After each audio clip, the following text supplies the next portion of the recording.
नारायण। राधे राधे। श्रीमद् भगवद गीता के द्वितीय अध्याय सांख्य योग के 56वें श्लोक में भगवान कहते हैं, दुखेष्वनु द्विदिग्मना सुखेषु विगतस्पृह वीतराग भय क्रोध स्थधीर मुनिरोच्यते। कहते हैं दुखों की प्राप्ति होने पर जिसके मन में उद्वेग नहीं होता है और सुखों की प्राप्ति होने पर जिसके मन में स्पृहा नहीं होती है तथा जो राग भय और क्रोध से सर्वथा रहित हो गया है वह मननशील मनुष्य स्थिर बुद्धि कहा जाता है। इसकी व्याख्या करें, दुखेष्वनुद्विग्मना, दुखों की संभावना और उसकी प्राप्ति होने पर भी जिसके मन में उद्वेग नहीं होता, अर्थात कर्म कर्तव्य करते समय कर्म करने में बाधा लग जाना, निंदा अपमान होना, कर्म का फल प्रतिकूल होना आदि प्रतिकूलताएं आने पर भी जिसके मन में उद्वेग नहीं होता है, कर्मयोगी के मन में उद्वेग हलचल न होने के कारण यह है उसकी मुख्य कर्तव्य होता है। दूसरों के हित के लिए कर्म करना, कर्मों को सांगोपांग करना, दूसरों के हित के लिए कर्म करना, कर्मों के फल में कहीं आसक्ति ममता कामना का न होना, इस विषय में सावधान रहना। ऐसा करने से उसके मन में एक प्रसन्नता रहती है। उस प्रसन्नता के कारण जितनी ही प्रतिकूलता आने पर भी उसके मन में, साधक के मन में उद्वेग नहीं रहता है।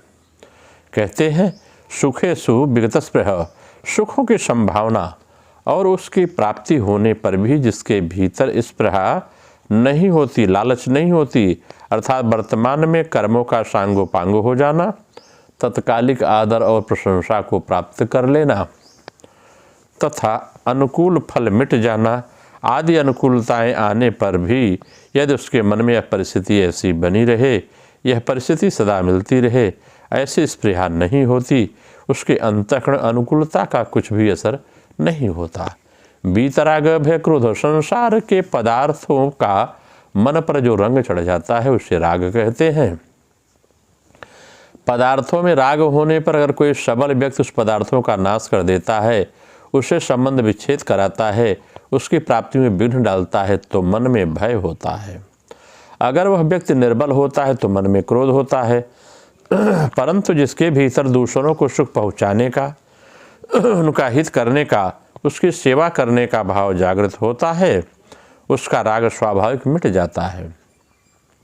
राग के मिटने से भय और क्रोध भी नहीं रहते, अतः राग भय क्रोध से रहित हो जाता है।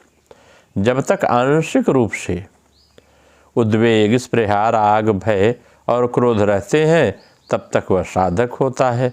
इससे सर्वथा रहित होने पर वह सिद्ध हो जाता है। वासना, कामना आदि सब एक राग के स्वरूप हैं। केवल वासना का तारतम्य होने से उसके अलग अलग नाम होते हैं। जैसे अंतःकरण में जो छुपा हुआ राग है उसका नाम वासना है।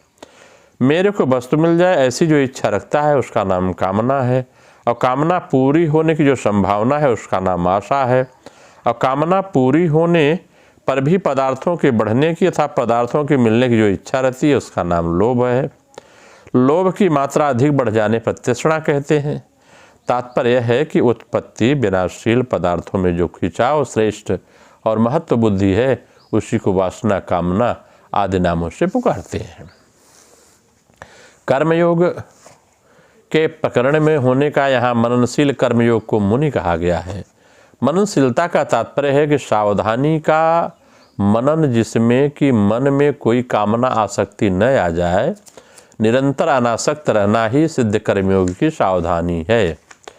निरंतर अनासक्त रहना ही सिद्ध कर्मयोगी की सावधानी है, क्योंकि पहले साधक अवस्था में उसकी ऐसी सावधानी रहती है और इसी से हम वह परमात्मा तत्व को प्राप्त हुआ माना जाता है। अगर इस श्लोक की हम क्रिया योग में व्याख्या करें तो भाव बड़ा ही स्पष्ट हो जाता है।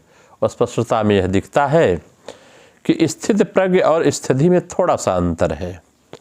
स्थिति प्रज्ञ और स्थिति में थोड़ा सा अंतर है। अंतर क्या है? कहते हैं जिन्होंने क्रिया की परावस्था में घनीभूत अवस्था प्राप्त की है उसके सामने बाह्य दृश्य कुछ नहीं रहता। परावस्था की घनीभूत अवस्था प्राप्त होती है, उसके कर्तृत्व, भोक्तृत्व, ज्ञातित्व का भाव नहीं होता है। सारी चेष्टाओं से रहित, गमन, शयन, भोजन, भ्रमण, शून्य, अटल ध्यानस्थ भाव में उसको यह भी नहीं जान पड़ता कि वे जीवित है अथवा मृत है। यही समाधिस्थ स्थित प्रज्ञ का लक्षण है। इस अवस्था में खूब परिपक्व होने पर जब समाधि से उठते हैं तब उनकी क्या अवस्था होती है। वह बाह्य ज्ञान संपन्न होते हैं, उनकी इंद्रिया में बाह्य चेतना लौट आती है। तब वह भी साधारण लोगों की तरह, जो साधारण लोग हैं उनके समान भोजन, पान, कथा वार्ता भी करते हैं। अब प्रश्न उठता है कि जो क्रिया की घनीभूत परावस्था में समाधिस्थ मग्न हो गए हैं, वह यदि जाकर साधारण पुरुष के समान ही व्यवहारिक जगत में व्यवहार करते हैं, भोजन पान करते हैं, तो इतना साधन करने पर भी साधारण से उसमें विशेष अंतर क्या हुआ? अर्जुन ने इसी कारण समाधिस्थ स्थित प्रज्ञा लक्षण पूछकर फिर व्युत्पत्ति अवस्था में उनके बातचीत करने, चलने फिरने आदि लोक व्यवहारों के विषय में जानने की इच्छा प्रकट की है। यह बात है कि क्रिया की परावस्था में अवस्थित ध्यानी पुरुष का भी प्रारब्ध क्षय नहीं होता। प्रारब्ध तो भोग के बिना क्षय हो भी नहीं सकता। अतः स्थित पुरुष के भी व्युत्पत्ति अवस्था में पूर्व कर्म के अनुसार आध्यात्मिक, आदि भौतिक, आदि दैविक ताप समूह उसके समीप निश्चय ही आवेंगे। यह जो पूर्व जन्म का कर्म भोग है वह आता है, परंतु साधारण लोग प्रारब्ध भोग के कारण दुख आदि में जिस प्रकार विकल और उद्भ्रांत हो उठते हैं, स्त्री, पुत्र, धन आदि के संयोग जनित दुख आदि की प्राप्ति के लिए जिस प्रकार उसकी स्पृहा बलवती हो उठती है, समाधि से उठे हुए पुरुष के लिए वैसे होने की संभावना नहीं रहती, क्योंकि सारे सुख दुख आदि देहादि के देहाभिमानी के अज्ञान जनित संस्कार हैं। जागृत स्थित प्रज्ञ में अज्ञान नहीं रहता। जो जागृत अवस्था है, देहादि में भी अभिमान नहीं रहता, उनको किसी वस्तु के प्रति अनुराग या द्वेष नहीं होता।